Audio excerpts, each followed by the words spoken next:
ओम शांति। भारतीय संस्कृति में देवी सरस्वती का स्थान अति उच्च और सम्माननीय है। देवी सरस्वती को विद्या, बुद्धि और ज्ञान की दात्री माना जाता है।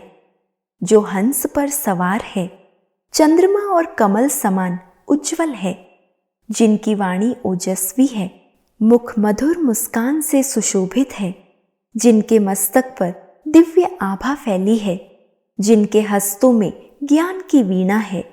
संगम युग पर प्रजापिता ब्रह्मा के मुख कमल द्वारा जिनका दिव्य जन्म हुआ, जो परमपिता परमात्मा शिव की रचनाओं में से सर्वश्रेष्ठ रचना कहलाई, जिन्होंने परमात्मा शिव द्वारा रचे हुए ज्ञान यज्ञ की यज्ञ माता का कर्तव्य निभाया और जिन्हें छोटे बड़े सब प्यार से मम्मा कहकर बुलाते थे। आइए ऐसी शिववंशी ब्रह्मा कुमारी आदि देवी जगदम्बा मां सरस्वती के संगम युगी दिव्य अलौकिक जीवन तथा दिव्य कर्तव्यों की गाथा सुनते हैं। मम्मा का लौकिक नाम राधे था। उनका जन्म सन 1919 में अमृतसर में हुआ था। उनके पिता सोने चांदी का व्यापार करते थे और उनका व्यापार मद्रास, मुंबई और श्रीलंका में था। अचानक राधे के पिता की मृत्यु हो गई। सोने चांदी के व्यापार में इतना घाटा हुआ कि वे एकदम खाली हाथ हो गए।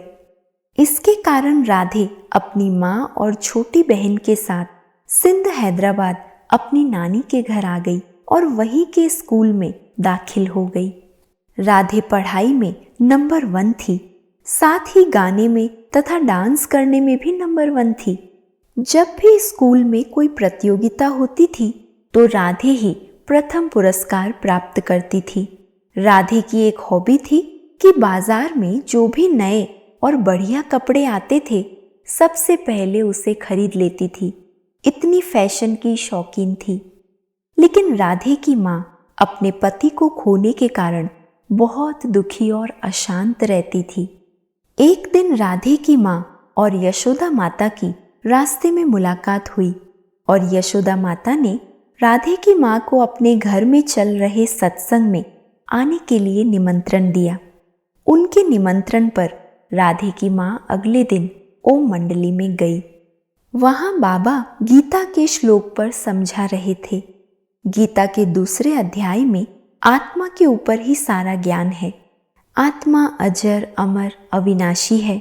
शरीर मरता है, आत्मा कभी भी मरती नहीं, किंतु पुराना शरीर छोड़ नया लेती है। इसलिए रोने की दरकार ही नहीं है। सत्संग पूरा होने के बाद बाबा ओम ध्वनि लगाने लगे। ओम ध्वनि सुनते ही राधे की माँ को शरीर से भिन्न होने का अनुभव हुआ और उनका दुखी अशांत चेहरा शांत खुशनुमा हो गया तथा रोना बंद हो गया। अपनी माँ में इतना बड़ा परिवर्तन देखकर राधे को बहुत आश्चर्य हुआ और वह भी अपनी माँ के साथ अगले दिन उस सत्संग में गई। जब बाबा ने पहली बार राधे को देखा तो उसी पल बाबा को लगा कि ये मेरी वारिस बेटी है और राधे को भी उसी क्षण ये महसूस हुआ कि ये मेरा बहुत काल से बिछड़ा हुआ वही पिता है। उस समय राधे की आयु करीब 17 वर्ष थी। घर में राधे की शादी की बात चल रही थी। एक दिन बाबा ने राधे से पूछा, राधे, तुमको पीतांबरधारी से शादी करनी है या सूट बूट वाले से? इस ज्ञान से स्वयं का और विश्व का कल्याण करना है या शादी करके घर संभालना है? बाबा ने राधे को जवाब देने के लिए 24 घंटे का समय दिया, लेकिन राधे ने एक पल में ही फैसला ले लिया और उसी पल बाबा को उत्तर दिया, बाबा, मैं गिरधर गोपाल की वही राधे हूँ। मैं ज्ञान मार्ग पर चलकर विश्व का कल्याण करूंगी।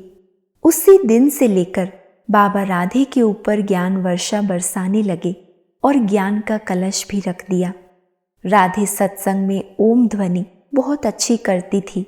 उसकी ओम ध्वनि से सब बहुत आकर्षित होते थे और इस कारण राधे का नाम ओम राधे पड़ गया। राधे थी तो 17-18 साल की कन्या, लेकिन सब उसे मम्मा माँ कहते थे।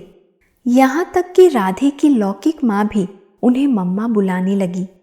बाबा भी कभी उन्हें मम्मा, कभी उन्हें बेटी कहकर बुलाते थे। इस प्रकार ओम राधे मम्मा बन गई। दिन प्रतिदिन सत्संग में वृद्धि होती गई तो बाबा ने ओम राधे को इस सत्संग के लिए मुख्य संचालिका नियुक्त कर दिया और उनके साथ 8 अन्य माताओं बहनों की एक कार्यकारिणी समिति बनाकर अपनी समस्त धन संपत्ति इस समिति को अर्पित कर दी। 1-2 साल में ही मम्मा में जो परिवर्तन आया वो बहुत ही विचित्र था। मम्मा के नयन, चैन, मम्मा के बोल, मम्मा का व्यक्तित्व सब अलौकिकता में परिवर्तित हो गया। जब मम्मा ज्ञान सुनाती थी तो सबको लगता था कि यह सिर्फ बाबा का सुनाया हुआ ज्ञान नहीं सुना रही, बल्कि उसे अपने आप में समा कर सुना रही है। ओम शांति।